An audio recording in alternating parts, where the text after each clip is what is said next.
So you're planning a cruise, but you're worried about getting seasick. Yeah, nothing puts a damper on a cruise faster than getting nauseous at sea. Well, luckily for you, I'm here to give you some suggestions so you aren't in that tiny stateroom bathroom making seal mating call noises all night long. This is Backroads Tourist, and I'm Jeff. Now, first things first, let's find out what seasickness is, or more accurately, what seasickness isn't. It's not an illness at all, really. It's all in your head.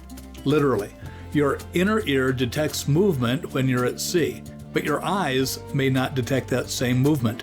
This confuses your brain and it releases stress-related hormones that may lead to nausea, vertigo, and of course, upchucking.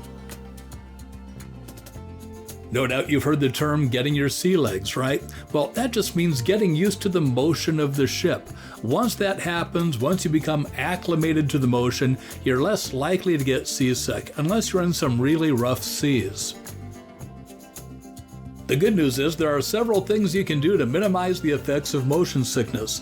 First of all, if you think it's going to be a problem, book an inside cabin on a lower deck towards the middle of the ship. This is where you're going to get the least movement both up and down and side to side. It's also good to note that the larger the ship, the less movement you're going to have. And remember that no matter what the size, all ships have stabilizers to help keep things as smooth as possible. If you know you're prone to motion sickness, you may want to talk to your doctor about it before the cruise. Now, you can also pick up motion sickness patches and acupressure bands at just about any drugstore.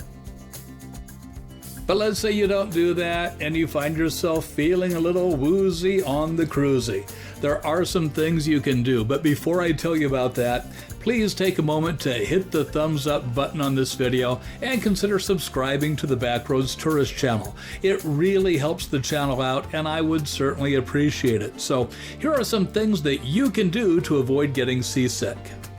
Some people say that ginger and peppermint help to soothe the symptoms, while other people swear by eating a green apple. Don't eat anything too spicy and stay hydrated. However, you may want to take it easy on the alcohol. Drinking too much booze can really have the opposite effect, and you don't want that. Try to keep your mind occupied so that you aren't focusing on the movement. If you look outside, focus on the horizon. That's going to help you maintain your equilibrium. Try to breathe in some fresh air and walk down the center of the ship to try to get your sea legs. However, if you do want to retreat into your stateroom and lie down, that might be a good idea too. Also remember that every ship has a medical facility and it's safe to say that they've dealt with a case or two of seasickness. So if things get too bad, go see the doctor. Now, here's my final piece of advice, and I have to warn you, it's a little bit gross. Let's say that you're up on the Lido deck and it hits you. You feel the food from the buffet starting to come up the same way it went down. Your first instinct might be to run to the rail and purge into the ocean. Well, that might be great if you're on a small boat, but this is a cruise ship. There's a good chance that instead of hitting the ocean, it's going to land on somebody's balcony. They might even be out enjoying the balcony at the time, or the wind could catch it and share your misery with several balconies. So find a trash can or christen the deck. Trust me, you won't be the first person to do it, and you won't be the last. I certainly hope those tips helped. I want you to have a wonderful, healthy cruise.